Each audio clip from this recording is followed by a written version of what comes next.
சுந்தரிங்கிறவ சாவ போற கடைசி நிமிஷத்துல இந்த லெட்டரை அவசர அவசரமா எழுதி நம்ம கௌரிக்கு போஸ்ட் பண்ணிருக்காக்கா. ஸ்டாம்ப் போட்டாம இந்த லெட்டர் வந்துச்சு. ஃபைன் கட்டி நான் தான் இதை வாங்கினேன். அப்ப எதனாலயோ பிரிக்கல, படிக்கல.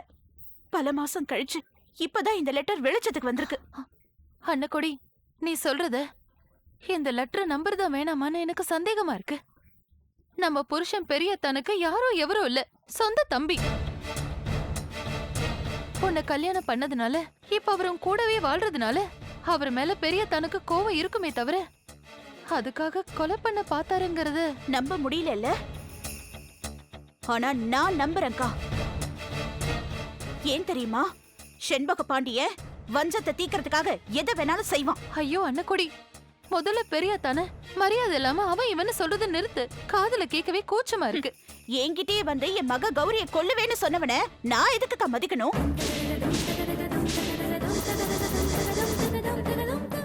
சொல்லுங்கக்கா. நான் 10 மாசம் சுமந்து வலிக்க வலிக்க பெத்த என் முத பொண்ண என் கண்ணுல வச்சு இத்தனை வருஷமா வளர்த்த என் பொண்ணு, என் குலதெய்வமா நினைச்சு என் பாசத்தை கணக்கே இல்லாம வாரி கொட்டுற என் பொண்ணு துடிக்க துடிக்க கொல்லுவேன், துண்டு துண்டா வெட்டி கொல்லுவேன்னு மனசாட்சி இல்லாம சொன்னவன நான் எதுக்கு மதிக்கணும்? சொல்லுங்க. பெரிய தான் கௌரிய கொல்லுவேன்னு சொன்னாரா? ஆமா சொன்னா. கோர்ட்ல என்ன கொலை குற்றவாளியா நிறுத்துறதுக்கு என்கிட்ட ஜெயில வச்சு சொன்னா. அண்ணாக்கொடி, எல்லாத்துக்கும் கடைசியா சொல்றேன், நீ ஜெயிலுக்கு போனாதான் உன்னால செத்து போன என் பொண்ணோட ஆத்மா சாந்தி அடையும். ஒழுங்கா கொலைய ஒத்துக்க. இல்ல, நான் கொலை செஞ்சதை ஒத்துக்க மாட்டேன். அப்போ உன் மக கௌரி செத்துருவா. நான் அவளை கொன்னுடுவேன்.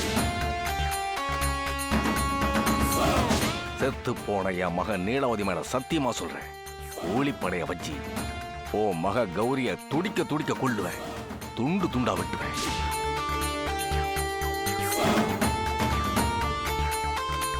ஒழுங்கா சொல்றேன், சொல்றத கேட்டுக்க.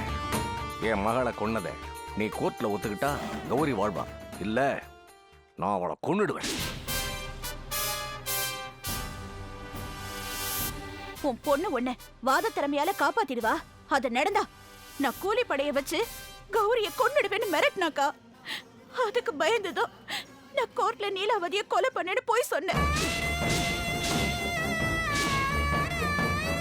அவன் நாக்குல நரம்பு இல்லாம மனசுல நேர்மை இல்லாம தான் சொந்த தம்பியோட பொண்ணுதான் கௌரிங்கிற பாசமே இல்லாம அவன் மிரட்டினதை பார்த்து நான் பயந்துட்டேன். நீலாவதி எழுந்துட்டு வெறியோட இருக்கிற அந்த மிருகம் செஞ்சாலும் செஞ்சிருவானோங்கிற பயத்துல கொலை செஞ்சதா நான் போய் சொன்னேன். என் மக கௌரி என்ன போராடி காப்பாத்திட்டா, நான் விடுதலை ஆயிட்டேன்.